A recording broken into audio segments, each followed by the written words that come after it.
Chapter 6. Emergency Cesarean. Nakita niya ang pinsan niya na palapit sa kanya, ang ama naman niya ay lumapit na rin sa kanya. We need to proceed with a cesarean section for Sophie immediately. We did our best, but her water has broken, and the heart rates of your babies are weakening. Sophie is too weak, and she can no longer manage a natural birth. Ang sabi sa kanya ng pinsan niya. Okay. If that's what's best for my wife and our children, I'll trust you. I will do my best. He signed the consent form right away. Umalis naman agad ang pinsan niya para balikan si Sophie. Tinapik ng ama niya ang balikat niya para pakalmayan siya. Pero hindi talaga siya mapakali. Hindi siya mapakali hanggat hindi siya makakasigurado na ligtas si Sophie at ang anak nilang dalawa. Dumating din ang mommy at ate Sandy niya. Isa din doktor ang ate Sandy niya at malapit na itong maging ganap na cardiologist. May asawa na ito at mga anak. Medyo naging kalmado na rin naman siya kahit pa lumilipad ang isip niya kay Sophie. Ang hindi dumating ay ang hinihintay niyang mommy ni Sophie. Panigurado, wala itong alam sa nangyari sa anak nito. Hindi siya dapat nagtiwala dito. Sophie's parents cannot be trusted. Ito ang pagkakaalam niya. May sekreto ang mga ito na darating din ang panahon na mabubunyag din. Mabilis silang napalapit sa pinsan niyang si Princess nang nakita nila ito. Kumusta nag-asawa ko? Ang tanong niya dito. Kumusta ang mga anak naming dalawa? Panipi. Kitang-kita niya ang lungkot sa mga mata nito kaya mas lalong lumakas ang kabang naramdaman niya. Sophie is fine, stable na ang kalagayan niya. Nasa may recovery room na siya at she will stay there for an hour for close monitoring. Ani ng pinsan niya, nakahinga siya sa maluwag sa narinig. He didn't know what will happen to him if may mangyaring masama kay Sophie, baka ikamatay niya. Thank you. How's our babies? Loob. Naramdaman niya ang paglanghap ng hangin ng pinsan na parang nilakasan nito ang I'm sorry. We tried our best pero patay na talagang naipanganak ang isang baby, hindi na ito na-revive. Ang isa naman ay nasa NICU dahil sa masyadong mahina ito. It felt as if his very soul had been wrenched from his body upon hearing the devastating news. A profound sense of weakness enveloped his heart. One of the twins he and Sophie had eagerly anticipated was gone, lost forever, while the other clung to a fragile thread of life. The weight of his guilt was immense. He knew he had prioritized his duties at the hospital over the well-being of his pregnant wife. The realization hit him hard, and he was consumed by a deep and bitter regret. Overwhelmed by a tumultuous blend of frustration and anguish, he let out a piercing scream, unable to contain the intense pain that coursed through him. Hindi niya napigilan at napasuntok siya sa dingding ng hospital, paulit-paulit. Parang nagka-pira-piraso ang puso niya. Sa sobrang sakit na naramdaman ng puso niya, hindi na niya naramdaman ang pananakit na kamao, hanggang sa damyugo na lang ito dahil sa paulit-ulit na pagsuntok niya sa dingding. Mabilis naman siyang dinaluhan ng mga magulang niya. Nagising si Sophie na ramdam niya ang pagod at pananakit ng dahil sa operasyon na ginawa sa kanya kanina. Gusto niyang ibuka ang mga mata niya nang maramdaman niyang may humawak sa kamay niya, pero ang bigat ng talukap ng mga mata niya. Sophie, baby, I'm sorry. Boses na pamilyar sa kanya kaya pinilit niyang ibuka ang mga mata niya. At sumalubong sa paningin niya si Shachar. Namumula ang mga mata nito na nakatingin sa kanya. Anong sabi nito? Tama ba ang rinig niya? Humihingi ito ng tawad sa kanya. Bakit? Dahil ba sa ginawang pagbabalewala nito sa kanya? O dahil sa may nangyaring masama sa baby nila? No. Hindi. Sa isipin ito, parang gusto niyang magwala. Shachar, ang baby ko. Kumusta ang mga anak natin, Shachar? You need to rest, Sophie. Imbes na sagutin siya nito, ito ang nanulash sa labi nito na ikinainis niya. Gusto niyang malaman kung kumusta ang kalagayan ng mga anak nila. She was on her 35 weeks of pregnancy, masasabi pang premature ang mga anak nila ni Shachar. Kaya nag-alala siya sa mga anak nilang dalawa ni Shachar lalo pat sa naalala niya, ang daming dugo na lumabas mula sa kanya kanina. No, sagutin mo ako, Shachar. Kumusta ang mga anak natin? Pagalit na ang boses niya. Gusto niyang bumangon pero nanakit ang cesarean stitch niya. Kaya napahiga siya muli. Huwag ka munang magkikilos, Sophie. Baka mapaano ka. Baka mabinat ka. Ramdam naman niya ang pagkaalala nito kaya kumalma na rin siya. Siya lang ang mahihirapan kung magwawala siya. Please, Shechar, tell me, how are our children? She asked with a pleading voice, tears streaming down her face. She was extremely worried and couldn't find peace until she knew they were safe. Shechar released a deep sigh, as if he was summoning every ounce of strength and courage he could muster. It was clear that he needed a moment to brace himself before speaking. Basang-basa niya ang lungkot sa mga mata nito kaya pidgil niya halos ang hininga habang hinintay na magsalita ito. I'm sorry Sophie, pero wala na ang isa sa kambal, habang naghihina naman ang isa. Hindi agad nag-sync sa utak niya ang sinabi nito. Her mind keeps repeating what Shechar said na para bang sinasabi nito na tama ang naririnig niya. She wanted to speak, to cry out in her immense pain, but it felt as if something was lodged in her throat, preventing her from voicing her distress. The agony was almost unbearable, and her chest was constricted with a deep, painful ache. Before long, she could feel the steady stream of hot tears cascading down her face. The overwhelming pain finally broke through, and she found herself sobbing uncontrollably. Sophie naramdaman na naman niya ang paghawak ni Shechar sa kamay niya kaya napatingin siya dito. At naalala niya bigla ang lahat ng pagbabalewala nito sa kanya. Ang hindi pagbibigay nito ng importansya sa kanya nang tumawag siya dito. Pinabayaan siya nito, pinabayaan sila nito ng mga anak nila. Kasalanan mo ito, Shechar. Kasalanan mo kung bakit nawala ang isa sa mga anak natin. You neglected me. You always neglecting me. Galit na sabi niya, pasigaw na ang boses niya. Sophie please, umalis ka. Ayaw muna kitang makita. Huwag ka munang magpakita sa akin Shechar. Gawin mo ang lagi mong ginagawa sa akin. Na lagi kang wala pag kailangan kita. Kailangan kita pero mas nanaisin ko pang wala ka, na hindi ka muna magpapakita sa akin, tulong luha kong sabi, nang gagalaiti ang tinig ko. Umalis ka na Shechar ayaw pa kitang makita. Halos 1 buwan akong nanatili sa hospital dahil sa anak namin ni Shechar na hindi namin nailabas agad sa hospital. 2 linggo itong nanatiling naka-confine sa NICU, at mahigit muna sa 1 linggo na nanatili pa ito sa hospital pero nasa isang private room na ito na kinuha namin. Hindi madali, ilang beses din na muntikan nang nawala sa amin ni Shechar ang natitira sa kambal namin. Isa iyon sa pinakamahirap na sandali sa buhay ko. Pero nanatili akong matatag para sa anak ko. May rason na akong lumaban, may nag-iisang nilalang na sa mundo na mamahalin ko ng sobra at mamahalin din ako ng pabalik.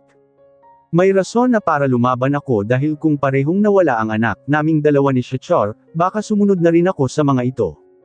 Sa paglipas ng mga buwan, naging normal naman ang pagsasama naming 2 ni Shechar. Normal para sa aming 2 hindi sa iba. Walang pagbabago, cold pa rin ang trato niya sa akin pero ramdam ko naman ang malaking pagmamahal niya sa anak namin. Kung noon, masyado akong nasaktan sa coldness niya sa akin pero ngayon, hindi na masyado. Nakapokus na kasi ako sa anak namin na si Shania. Shania name conveys brightness, hope, and a sense of beginning. Ako mismo ang pumili ng pangalan sa anak ko. She is my brightness, the one who give me hope and my beginning. Ngayon, nasa 5 buwan na si Shania, ang 5 buwan na rin itong nagbibigay ng liwanag sa akin. Nagsimula ang buhay ko, 5 buwan ang nakakalipas dahil sa anak ko. Napatigil ako nang nakita ko si Shechar na karga ang anak namin. Natutulog kanina lang si Shania, iniwan ko muna ito sandali para magtimpla ng gatas nito. Hindi ako nakapag-breastfeed dito kahit pa gusto ko, kahit anong gawin ko, wala talagang gatas na lumalabas sa akin. Isa ito sa mga bagay na ikinalungkot ko dahil hindi ko magawang mag-provide ng kung ano ang dapat na gatas para sa anak ko. Na-stress din ako sa katotohanan ito kaya kailangan ko pang mag-undergo ng counseling. At ngayon tanggap ko na hindi ko talaga kayang ibigay ang lahat para sa anak ko, kahit pa gusto ko. Isinasayaw ni Shechar si Shania dahil sa umiiyak ito, at kinakausap din niya ito. Hindi ko na siya din istorbo. Hinayaan ko siya na patahanan ang anak naming 2. He is a dedicated father, wala naman akong maireklamo sa pagiging ama ni Shechar. Maya-maya lang, napatingin Sly sa bungad ko, saka pa lang ako nagsasalita. Akin na siya, she might be hungry, matipid kong sabi. Malaming ang boses ko, kasing lamig ng titig niya sa akin. Humakbang ako palapit sa kanya at kinuha ko si Shania, ibinigay naman niya ito sa akin. Amoy na amoy ko ang mabangong amoy ni Shachar, nanunuot ito sa ilong ko at kumikilit sa kalooban ko. Bilang asawa, bilang babae, aminado ako na may pangangailangan ako mula kay Shachar na hindi niya ibinigay sa akin. Pinagnanasaan ko ang asawa ko pero anong magagawa ko kung kahit anong pagpapaganda ang gawin ko, at kahit maghubad pa ako sa harapan niya, he doesn't feel anything because I am undesirable to him. Nang tuluyan ko nang nakuha si Shania mula kay Shachar, tumahan naman ang anak ko nang nakita ako. Turns out, she's not hungry, she's actually looking for you. Ani ni Shachar, napatingin ako sa kanya. I didn't know the emotion that I saw from his eyes. He always has this emotion pero magbabago din ito kalaunan, at maging cold muli. Anyway, I will be leaving now. I will be in the hospital the whole day. Pwede mo akong daanan mamaya sa opisina ko para sabay tayong pupunta sa PDA ni Shania. Pupunta nga ako ngayon sa PDA ng anak ko para sa immunization nito. Okay, matipid kong sabi, saka itinuon ko ang focus sa anak ko. Iniba ko ang pagkarga ko sa anak ko, mula sa cradle hold, I change it in shoulder hold, I put her head in my shoulder, I hold her close to my heart. Umikot naman si Shachar sa likod ko at kinausap-usap na naman niya ang anak namin. Hello baby, daddy will be going now. See you later. I love you, ani ni Shachar sa anak namin. Pumantay pa siya dito at parang tumatayo ang mga balahibo ko sa batok nang maramdaman ang hininga ni Shachar, ramdam ko ang paninigas ko. Mas lalo akong nanigas nang hinalikan pa ni Shachar si Shania sa noo nito. Sobrang lapit ng labi niya sa leeg ko at ramdam ko ang mainit niyang hininga. Pigil ako halos ang paghinga ko. Ayaw kong maramdaman ni Shachar ang kakaibang naramdaman ko sa sandaling ito. Mabuti na lang at umalis din agad si Shachar. Nagpaalam siyang muli sa akin bago siya tuluyang lumabas ng pinto. Isang tango lang ang isinagot ko sa kanya. Saka pa lang ako nakahinga ng maluwag ng tuluyan nang nawala sa paningin ko si Shachar. Sunod-sunod ang paglanghap ko ng hangin para kalmayan ang sarili ko. Maya-maya lang umiyak si Shania, sa tingin ko, nagugutom na ito. Umupo ako sa sofa at I cradle my daughter, inabot ko ang gatas na tinimpla ko kanina, at pinadidi ko ito sa anak ko.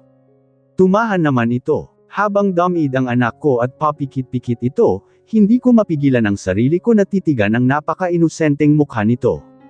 Parehong nakuha ni Shania ang feature naming dalawa ni Shachar. Pero gusto ko habang lumalaki siya, mas magiging kamukha niya ang ama niya. I want to see Shachar in her. Your daddy loves you very much baby, kahit pa hindi ko natuloy ang sasabihin ko. Kahit pa 5 buwan pa lang si Shania at hindi pa niya naintindihan ang sinasabi ko pero hindi pa rin ako pwedeng magsasalita ng hindi maganda tungkol sa ama niya. I love you very much Shania, mahal na mahal ka naming dalawa ng daddy mo. Ikaw yung tanging tali na nag-uugnay sa aming dalawa. Bagamat masaya ako habang nakatingin sa anak ko pero hindi ko din mapigilan ang makaramdam ng lungkot sa tuwing maalala ko ang kakambal nito sana, na babae din. Katulad lang din sana sa aming dalawa ni Sofia. Kung nagkataon na hindi nawala ang kakambal ni Shania, at kasama niya ito sa paglaki niya, hindi ko gagawin ang ginawa ng mga magulang ko habang lumalaki kaming dalawa ni Sofia, hindi ko ipaparamdam sa kahit sino man sa mga anak ko na mas mahal ko ang isa. Pero sayang nga lang, nawala din ang isa sa kambal ko sanang anak. Naramdaman ko na naman ang paglinat ng bawat sulok ng mga mata ko. Pag maalala ko ang kakambal ni Shania, hindi ko mapigilan ang pagtulo ng luha ko. Hindi madaling tanggapin ang katotohanan na nawalan ako ng isang anak, inaalagaan ko ito sa sinapupunan ko pero hindi ko man lang pala ito mahawakan na buhay. Na kahit anong pag-aalaga ang ginawa ko, nawala pa rin ito sa akin. Masakit, napakasakit pero kailangan kong tanggapin kahit nahihirapan pa rin ako hanggang ngayon. Kasama ko ang yaya ni Shania, tinahak namin ang pasilyo papunta sa medical office ni Shachar. May sarili talagang opisina si Shachar dito. Isang pribilehiyo dahil anak naman siya ng isa sa may-ari ng hospital. Malaki ang share ng pamilya ni Shechor sa hospital na ito at kahit na sa ilang hospital ng bansa. Karga ko si Shanae na kasalukuyang natutulog habang nakasunod naman sa akin ang yaya nito na bitbit ang mga gamit namin. Pagpasok namin sa loob ng medical office ni Shechor, hindi namin nakita ang sekretarya nito. Wala naman problema sa akin. Yaya, maupo ka muna, papasukin ko lang sa loob ng opisina niya ang sir mo.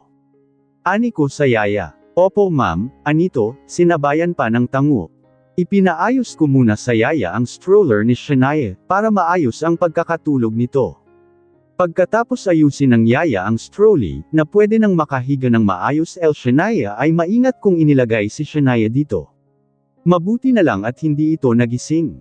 Inihabilin ko muna si Shanae sa yaya niya bago ako humakbang para pumasok na sa main office ni Shechor. Pero ganun na lang ang panlalaki ng mga mata ko nang naabutan ko si Shechor at ang sekretarya niya na parang may ginagawa ang mga ito. Hindi ko man nahuli sa akto pero pakiramdam ko may ginagawa sila kanina na hindi dapat. Nanlilisik ang titig ko at gusto ko silang sugurin pero pinigilan ko lang ang sarili ko. Sophie, baby si Shechor. Bigla siyang naging malambing sa akin. Halata naman ang pagkapahiya ng sekretarya nito. Mga walang hiya, dito pa talaga gumagawa ng kababalaghan. Mabilis naman inayos ng sekretarya ang sarili nito at nakayuko itong humakbang para iwanan kami ni Shechor. Nang nakaalis na ang sekretarya, sunod-sunod ang paglanghap ko ng hangin para kalmiyan ang sarili ko. Hindi ako makapaniwala na ang bagay na libre niyang makuha sa akin bilang asawa niya, sa iba niya kukunin.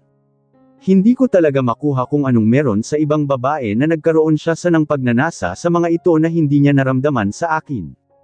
Hindi naman sa pagmamayabang, maraming beses naman akong mas maganda at sexy kumpara sa sekretarya niya.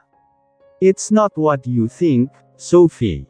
Mahalaga pa pala sa'yo ang iniisip ko, Shechor. Kung hindi niyo talaga mapigilan ng sekretarya mo ang libog, pumili kayo ng tamang lugar kung saan niyo gagawin ang bagay na yan. Hindi na kayo nahiya. Paano kung iba ang nakahuli sa inyo? Paano kung ang ama mo ang nakahuli sa'yo, Shechor? Pasalamat ka na ako lang ito, ako lang na asawa mo ang nakahuli sa'yo. Mapang-uyam kong sabi. Kunot noo siya at awang labi. Ano bang inisip mo, Sophie? Wala akong ginagawang masama. I didn't cheated on you. Ginawa mo na akong tanga lagi, Shechor. Nakikiusap ako na wag mo naman akong gawin tanga sa pagkakataon ito. Alam ko kung ano ang nakita ko. Hindi ako dinadaya ng paningin ko. Fine, galit niyang sambit. If that's what you believe then be it. Pinigilan ko ang maiyak. I was expecting him to explain hanggang sa makumbinsi niya ako na wala talaga silang ginagawang masama ng sekretarya niya pero hindi ito ang nangyayari. Kinalma ko ang sarili ko.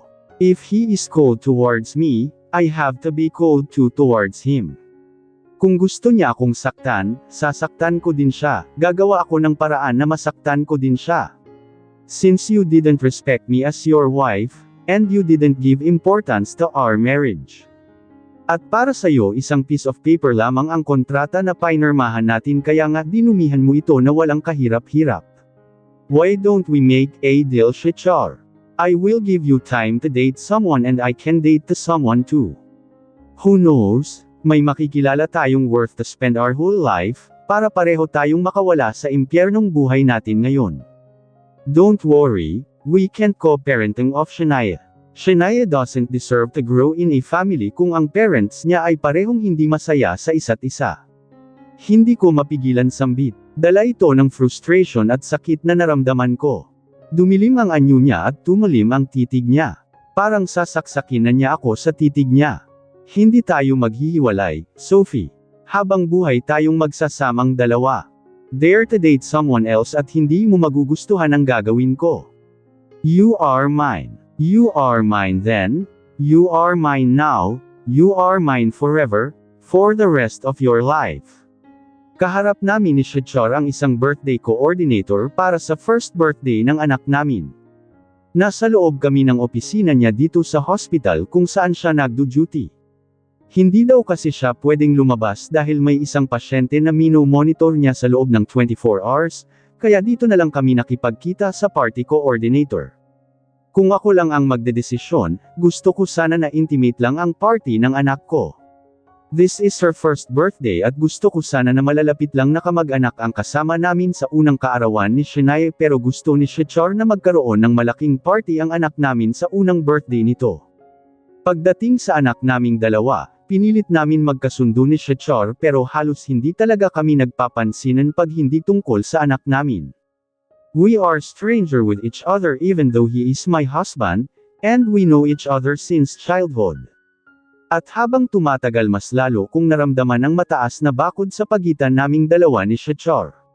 Mahal ko si Shechar pero nahihirapan ako sa sitwasyon naming dalawa. At sa totoo lang, gustong-gusto ko nang kumawala pero hindi ko magawa. Shania has a great love for butterflies, so for her first birthday, I want to create a butterfly dreams party. I envision transforming the entire venue into a beautiful, large garden filled with countless butterflies. This way, the whole setting will be magical and enchanting, just like being in a butterfly haven. The decorations, activities, and overall ambience will all revolve around this delightful butterfly garden theme to make her special day truly memorable. Ko sa coordinator. Naalala ko kung gaano kasaya ng anak ko pag makakita ito ng butterfly. All things that have butterflies on it, talagang gustong-gusto nito. Thank you for sharing your idea. We'll create a butterfly dreams party by transforming the venue into a magical garden filled with butterflies. We'll decorate with floral arrangements, butterfly garlands, and a stunning balloon arch. Activities will include butterfly crafts and face painting, and we'll have butterfly-themed treats and favors. Our goal is to make Shania's first birthday enchanting and unforgettable. Ani naman ang coordinator na sisang-ayunan ako na sana dahil sa pareho kami ng iniisip nito pero, I don't think that would be nice, wala na bang ibang theme? Si Shechar. Nabaling ang paningin ko kay Shechar. Akala ko ba hahayaan niya ako na magdesisyon sa theme ng party pero bakit ngayon nangingialam siya? Well, there are some of themes na pwede niyong pagpili ang mag-asawa. Ito ang mga iba't ibang theme para sa first birthday for a baby girl, ani ng coordinator na si Rhea, ibinigay niya kay Shechar ang theme party book kung saan nakalagay ang iba't ibang themes na mapagpilian. Well, si Shechar, napahinto ito sa pagsasalita nang pumasok sa loob ang sekretarya nito. Nasira agad ang mood ko, hindi ko makakalimutan na minsan kong nahuli ito at si Shechar na parang may ginagawang hindi kaaya-aya. At hanggang ngayon, hindi pa rin nabura sa isip ko ang pagdududa na baka kabit ito ng asawa ko. Lumapit ang sekretarya sa amin at may inilapag ito na isang folder sa mesa ni Shechar. Aalis na sana ito pero kinuha ni Shechar ang atensyon nito. Ms. Jimenez, sa tingin mo, anong magandang theme ng first birthday ng anak ko? Nakangiting tanong ni Shechar sa sekretarya niya na ikinainis ko ng sobra. Bakit kailangan pa niyang humingi ng opinyon nito? Pati ba naman pagdating sa anak namin ay kailangan niya ang sekretarya niya? Maganda ang theme ng princess party. Iyan ang madalas na theme, yung parang nasa fairy tale. Yeah, you're right. Bakit hindi na lang princess ang theme ng first birthday party ni Shania? Lihim kong naikuyom ang kamao ko. Mas nagugustuhan pa ni Shechar ang suggestion ng sekretarya niya kaysa sa akin. No, I want my daughter's first birthday to be truly special. Ms. Jimenez, you mentioned that the most frequent theme for a girl's first birthday is princess, which makes it seem quite ordinary and lacking in originality. I was hoping for something more unique and memorable. Well, I'm not particularly surprised by your suggestion, you seem have no sense of originality. Hindi ko mapigilan sambit na may ibang kahulugan. Wala din siyang respeto, pwede naman siyang hindi na lang magbigay ng opinyon niya kahit pa tinanong siya ni Shechar, noong na nasa harapan ako bilang asawa. Pero ang hindi talaga marunong rumspito ay si Shechar. Tila naman napahiya ang sekretarya at nagmamadali itong lumabas. You don't need to be rude to her. Ani ni Shechar sa kanya. Rude. Ako pa ngayon ang rude. Okay Shechar, mukhang may napili na kayo ng sekretarya mo na theme ng birthday party ng anak natin. Bakit hindi na lang kayo ng sekretarya mo ang makipag-meeting tungkol sa birthday ng anak natin dito kay Rhea? Kinuha ko ang bag ko. I think, hindi na ako kailangan dito.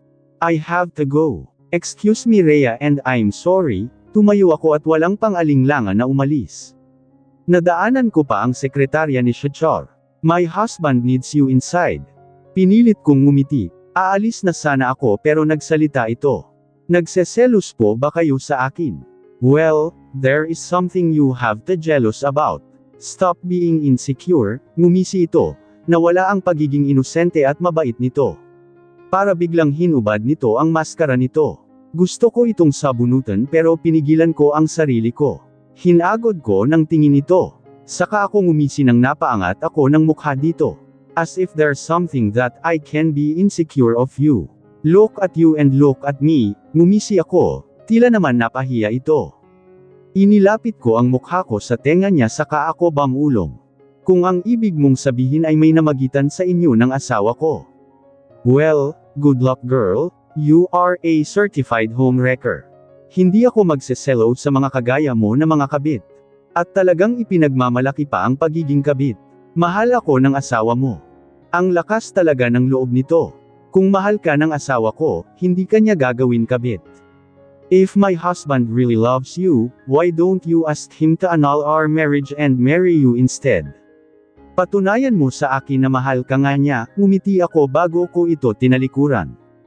Ang kapal ng mukha nito para sabihin sa akin na mahal ito ng asawa ko, para na rin inaamin ito sa akin na kabit ito ni Shachar. Hindi ko talaga maintindihan kung bakit may mga babaeng katulad nito.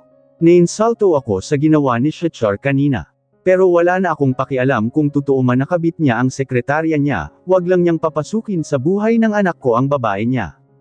Kapapasok ko lang sa loob ng kotse nang narinig ko ang pagtunog ng cellphone ko. Si Shachar ang caller ko. Sinagot ko naman ito. What did you do Sophie? Bakit mo pinagalitan si Miss Jimenez? Ano ba talagang problema mo? Alam mo bang iyak na iyak siya ngayon dahil sa iniinsulto mo daw siya? Bakit mo ba ito ginagawa Sophie? Ginagawa mo ba ito para makuha ang atensyon ko? Agad na sabi ni Shachar sa akin nang sagutin ko ang tawag niya. Really? Umiiyak siya. Well, sana nag-isip muna siya bago niya sabihin sa akin na mahal mo siya. Sinabi ba niya sa iyo ang hinihingi kong pabor sa kanya na kumbonsihin ka na hiwalayan ako, para hindi na siya matawag na kabit? Hindi ka ba pumayag kaya siya umiiyak ngayon? Kuyong kamao kong sabi. Ang sarap talagang sabunutan ng sekretarya ni Shachar. God! Ano ba yung pinagsasabi mo Sophie? Wala akong kabit. Huwag kang ang gumawa-gawa ng istorya para matakpan ang katotohanan. Galit ako pero hindi ako dapat magpaalipin dito. The best way to deal my stupid asshole husband is to be a wise wife. Goodbye Shachar, I am driving. Don't worry I will send to you the record sa kung ano ang pinag-uusapan naming dalawa kanina ng sekretarya mo. Kausapin mo yan kabit mo, Shachar. Baka mahuli pa kayo sa kababuyan yung dalawa. Bye. Mabilis kong tinapos ang tawag ni Shachar. Naninikip ang dibdib ko sa matinding galit na naramdaman ko. Sunod-sunod ang paglanghap ko ng hangin, para kasi akong kinakapos ng hininga dahil sa sobrang galit na naramdaman ko. Maya-maya lang, kinuha ko muli ang cellphone ko at tinawagan ko si Gray. Pwede ba tayong magkita? Ani ko agad sa kaibigan ko. Pumayag din naman ito agad. What? Ano bang pumapasok sa isip mo, Sophie? Si Gray, napatayo ito pagkatapos kong sabihin dito ang tulong na kailangan ko. Bakit mo ba ito gagawin ha? Nasabi ko na sa iyo ang nangyari kanina Gray. Nainsulto ako dahil mukhang mas gusto pa ni Shachar na silang dalawa ng sekretarya niya ang magpaplano sa birthday party ni Shania. Kung alam mo lang kung gaano ako nainsulto. Anak ko yun, Gray. Ngayon, I want you to help me para maglaho ako kahit isang buwan lang, hanggat sa matapos ang birthday ni Shania. Mas gusto niya na sila ng sekretarya niya ang magpaplano sa birthday ng anak ko. Mas mabuti nang wala siya sa birthday ni Shania. Silang dalawa ng sekretarya niya ang mag-celebrate ng araw na yan. Hindi ko na sinabi na kabit ni Shachar ang sekretarya nito. Hanggat Marl, ayaw kong may makakaalam na may kabit si Shachar. Mahalaga pa din naman sa akin ang walang kwenta kong asawa. Pinahalagahan ko pa rin naman kahit papaano ang reputasyon nito. Mali man itong gagawin ko pero sa pagkakataon ito, tama ito para sa akin. Shachar cheated on me with her secretary. Gusto ko siyang parusahan sa ginagawa niya sa akin. Tumitig muna si Gray sa akin bago magsalita. Ano ang gagawin mo pagkatapos, Sophie? Mas lalo mong gagalitan ang pinsan ko. Baka kung ano ang magagawa niya sa'yo. Don't worry about that, Gray, alam ko na ang gagawin ko pagkatapos. Tulungan mo muna akong magtago kahit 1 buwan lang.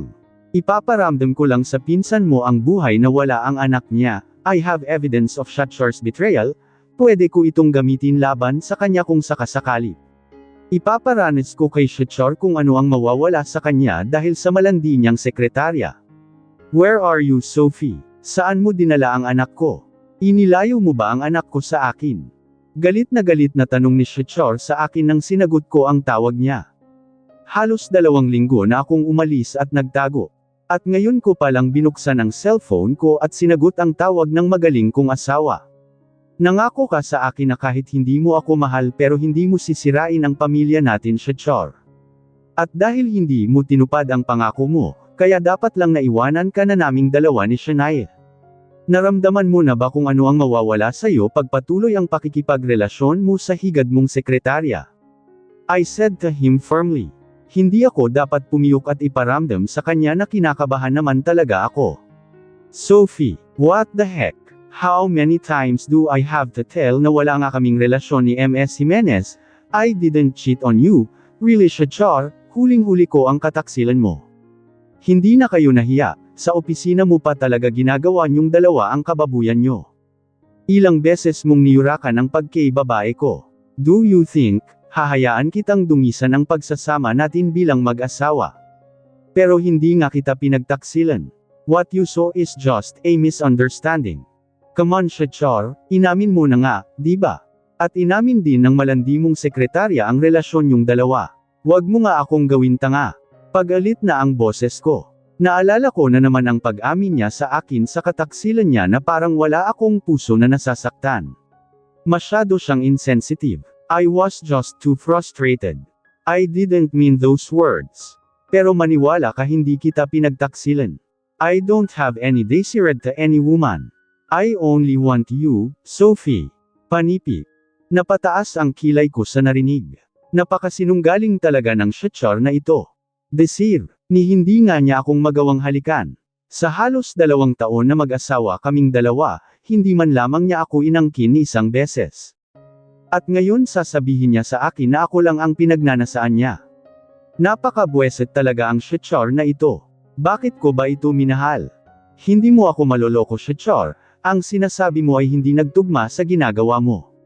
Lumanghap ako ng hangin, kinalma ko ang sarili ko. Fine. Uuwi kami agad ni Shania sa isang kondisyon.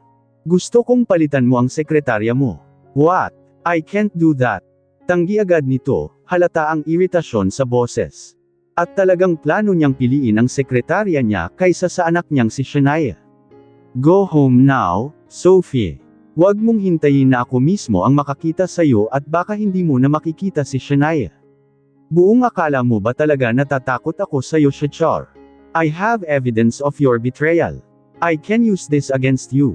Nagtapang-tapangan lang talaga ako pero sa totoo lang, nangangamba din ako. Natatakot din ako sa ginagawa ko ngayon. Pinaghahawakan ko ang pangako ni Shatchar na hindi niya sisirain ang pamilya namin, at hindi ko hahayaan na magkaroon siya ng kabit samantalang ako, niyang makipag-usap lang sa ibang lalaki ay ipinagbawal niya sa akin. Wala akong magawa noon dahil sa masyado pang magulo ang isip ko, masyado akong kinakain ng takot sa mga pananakot ni Shatchar sa akin at ngayon, nagising na ako sa katangahan ko. Lalabanan ko na siya. I don't want to marry him. He is the one who forced me to marry him. Pero bakit pakiramdam ko, ako sumisiksik sa buhay niya? Siya ang sumisiksik sa akin at hindi ako. At dahil pinilit niya ako na maging asawa kahit hindi niya ako mahal, panindigan niya. At kung maging tigang man siya dahil may pangangailangan siya bilang lalaki, hindi ko kasalanan kung hindi matugunan ang pangangailan niyang ito, kayang-kaya kong ibigay ang sarili ko sa kanya, kaya kong tugunan ang papel ko. Bilang asawa niya, siya lang naman ang ayaw at kasalanan niya yun. Sophie, talagang ginaga, goodbye Shatchar, pag-isipan mo ang kahilingan ko. At kailangan mong magdesisyon agad, Shatchar. Ayaw kong ginagawa akong tanga.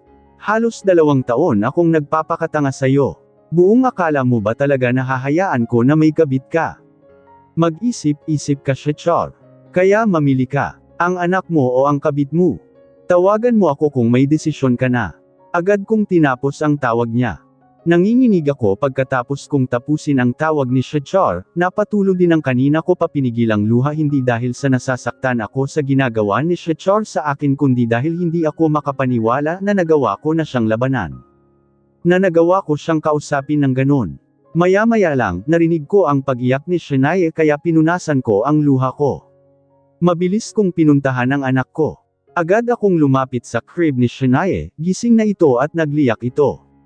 Kinuha ko ito mula sa crib nito.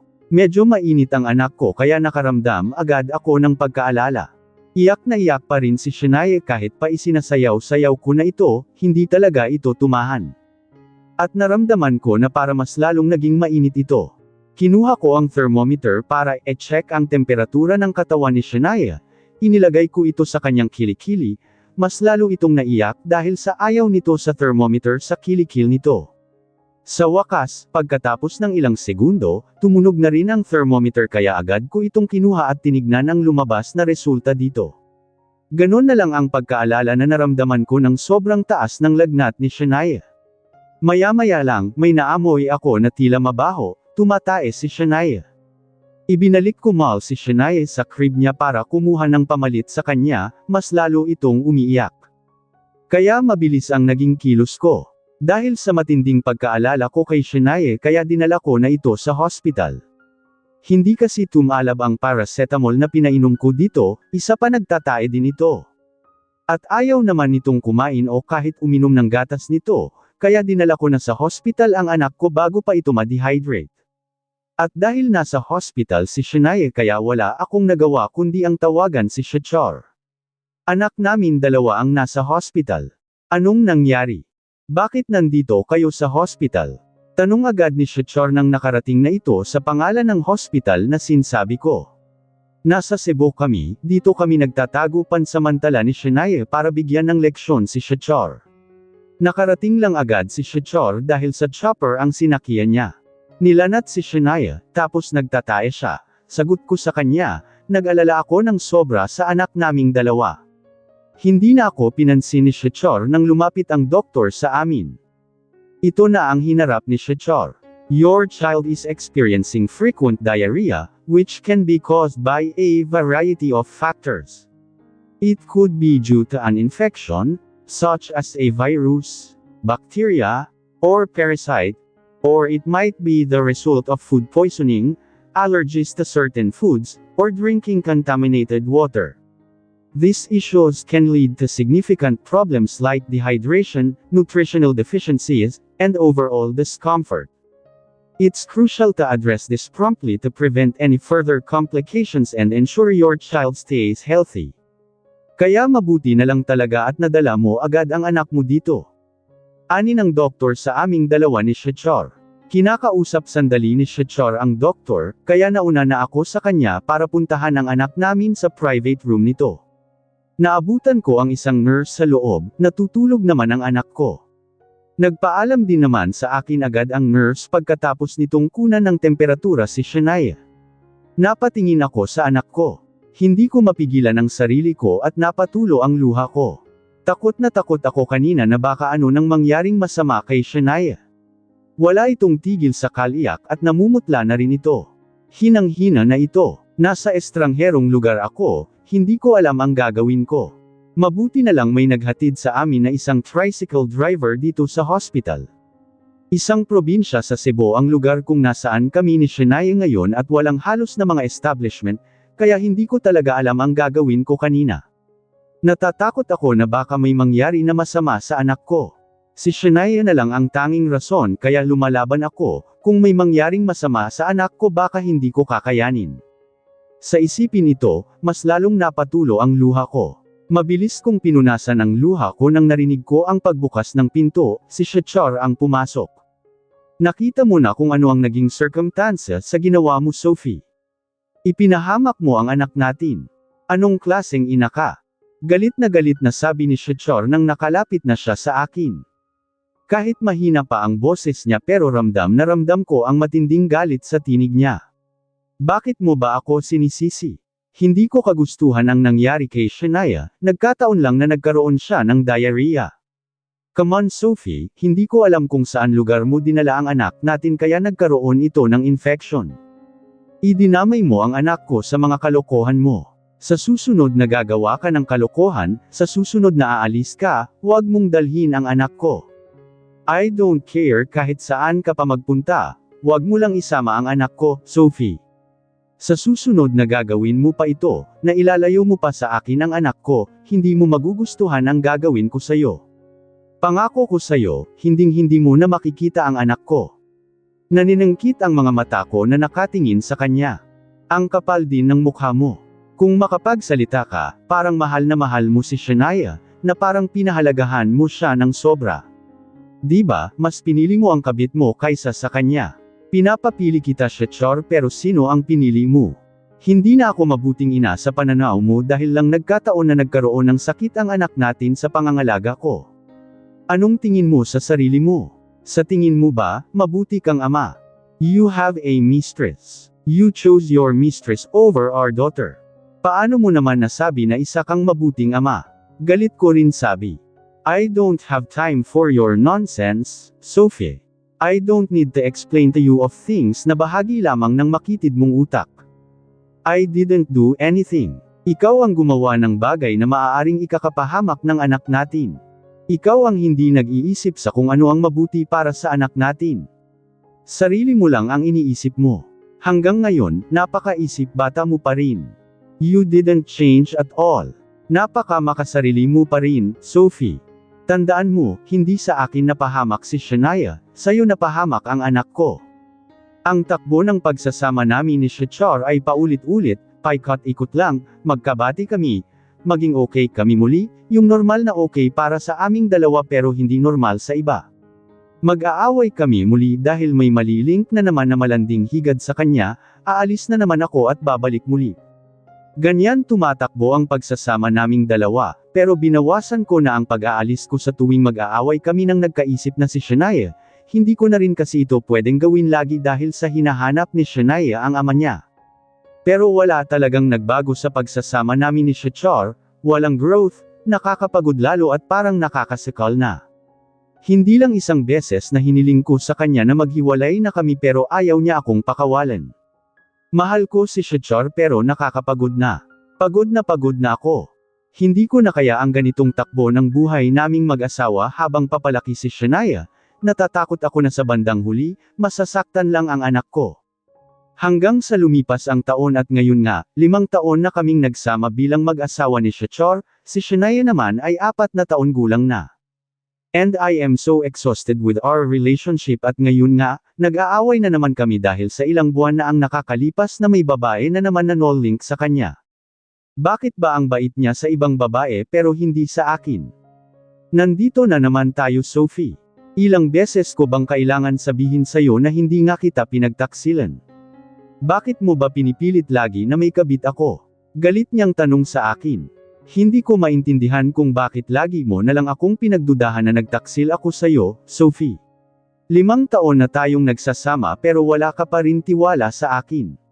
Tiwala? Paano naman ako magtitiwala sa'yo, kung maliban sa mahilig kang makipaglapit sa kahit sinong babae, ni halik, hindi mo man lang ginawa sa akin, Shachar.